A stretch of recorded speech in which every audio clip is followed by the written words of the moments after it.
Judge ഹണിയം വർഗീസിന് സ്ഥാനക്കയറ്റം നൽകരുതെന്നാവശ്യപ്പെട്ട് കൊച്ചിയിൽ ആക്രമിക്കപ്പെട്ട നടി.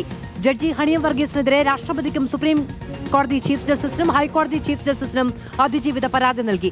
മെമ്മറി കാർഡ് നിയമവിരുദ്ധമായി പരിശോധിച്ചതിൽ ഹണിയം വർഗീസ് കുറ്റക്കാരിയാണെന്ന് അതിജീവിത.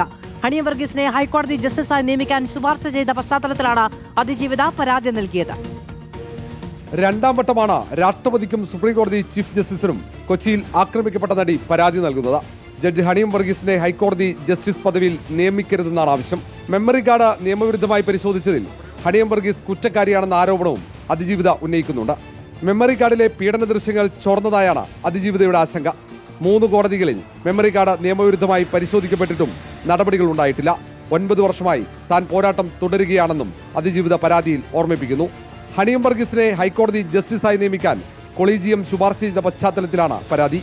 ഹൈക്കോടതി ചീഫ് ജസ്റ്റിസ്, കേന്ദ്ര ആഭ്യന്തര നിയമമന്ത്രിമാർക്കും അതിജീവിത പരാതി നൽകിയിട്ടുണ്ട്. മെമ്മറി കാർഡിലെ നിയമവിരുദ്ധ പരിശോധന റിപ്പോർട്ടർ ടിവിയാണ് പുറത്തെത്തിച്ചത്.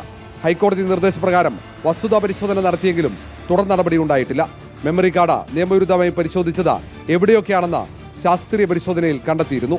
മെമ്മറി കാർഡിന്റെ ഹാഷ് വാല്യൂവിലെ മാറ്റത്തിലൂടെയാണ് അനധികൃത പരിശോധന സ്ഥിരീകരിച്ചത്. അങ്കമാലി മജിസ്ട്രേറ്റ് കോടതി, പ്രിൻസിപ്പൽ സെഷൻസ് കോടതി, വിചാരണ കോടതി എന്നിവിടങ്ങളിലാണ് മെമ്മറി കാർഡ് നിയമവിരുദ്ധമായി പരിശോധിക്കപ്പെട്ടത്. സംഭവത്തിലെ ദുരൂഹത മറനീക്കാത്ത സാഹചര്യത്തിൽ നിയമപോരാട്ടത്തിന് തയ്യാറെടുക്കുകയാണ് അതിജീവിത. മെമ്മറി കാർഡ് നിയമവിരുദ്ധ പരിശോധനയിൽ പോലീസ് അന്വേഷണം വേണമെന്നാണ് അതിജീവിതയുടെ ആവശ്യം. റിപ്പോർട്ടർ ആർ റോഷി പാൽ, ഇൻ റിപ്പോർട്ടർ, തിരുവനന്തപുരം.